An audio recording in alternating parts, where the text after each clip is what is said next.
সমীর, কতক্ষণ পর্যন্ত এই উচ্ছেদ অভিযান চলবে? কাল থেকে শুরু হয় অভিযানে কতটুকু সমীর, কতক্ষণ পর্যন্ত এই উচ্ছেদ অভিযান চলবে? কাল থেকে শুরু হয় অভিযানে কতটুকু জায়গা উদ্ধার হলো? জি, এইখানে গতকাল থেকেই অবৈধ দখল যে উচ্ছেদ অভিযান এটি চালু হয়েছে সকাল 9টা থেকে। তারই ধারাবাহিকতা আজকেও সকাল 9টা থেকে জেলা প্রশাসনের সহায়তা পানি উন্নয়ন বোর্ডের এই অবৈধ দখল যেটা উচ্ছেদ অভিযান এটি চালু হয়েছিল। আমি এখানে সকালে এসেছিলাম, এসে দেখেছি যে তাদের উদ্ধার অভিযান যে উচ্ছেদ অভিযান এটা কার্যক্রম অব্যাহত রয়েছে। আজ বিকাল 4টার কিছুক্ষণ আগেই তারা এই উদ্ধার অভিযানটা আজকের মতো এখানে সমাপ্ত ঘোষণা করেছেন।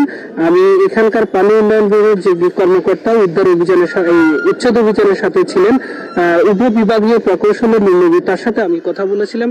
তিনি আমাদেরকে বলেছেন যে জেলা প্রশাসনের কাছে ওনারা যেই চাহিদাপত্র দিয়েছেন ম্যাজিস্ট্রেট, সেই চাহিদা অনুযায়ী 2 দিনের অনুমোদন পেয়েছেন। 2 দিনই তাদের আজকের কার্যক্রম এই পর্যন্ত ছিল। পরবর্তীতে আরো চাহিদাপত্র জেলা প্রশাসক বরাবর দিবেন। তারা চাহিদা বরাদ্দ কনফার্ম করলেই তবেই তারা আবার পুনরায় তাদের যে উচ্ছেদ অভিযান সেটি তারা পরিচালনা করবেন। আমি এখানকার যে নির্বাহী ম্যাজিস্ট্রেট উচ্ছেদ অভিযানের দায়িত্বরত ছিলেন রাশেদুজ্জামান, তার সাথে আমি কথা বলেছিলাম। তিনি বলেছেন এই উচ্ছেদ অভিযান করার সময় এখানে তেমন কোনো বাধার সম্মুখীন তারা হননি এবং কেউ তাদেরকে বাধা দেননি, কারণ তারা এই উচ্ছেদ অভিযান নিয়ম নীতি অনুসারেই তারা করেছেন।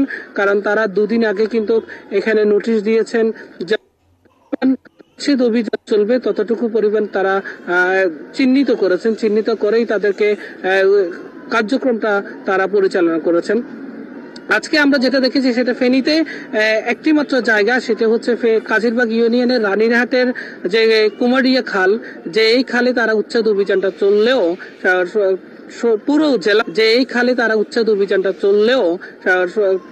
পুরো জেলার মধ্যে অন্য কোনো উপজেলা এই উচ্ছেদ অভিযান পরিচালনা করেনি।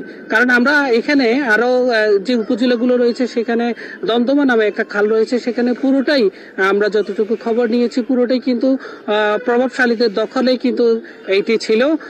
আর উদ্ধার অভিযান করার ব্যাপারে পরবর্তীতে পর্যায়ক্রমিকভাবে তারা তাদের উচ্ছেদ অভিযান পরিচালনা করবেন। এই ছিল আমার কাছে এখানকার পরিস্থিতি। সমীর, আপনি থাকবেন আমাদের সাথে। আমরা এবার দিনাজপুরের খবর জানবো, সেখান থেকে আমাদের সাথে যুক্ত আছে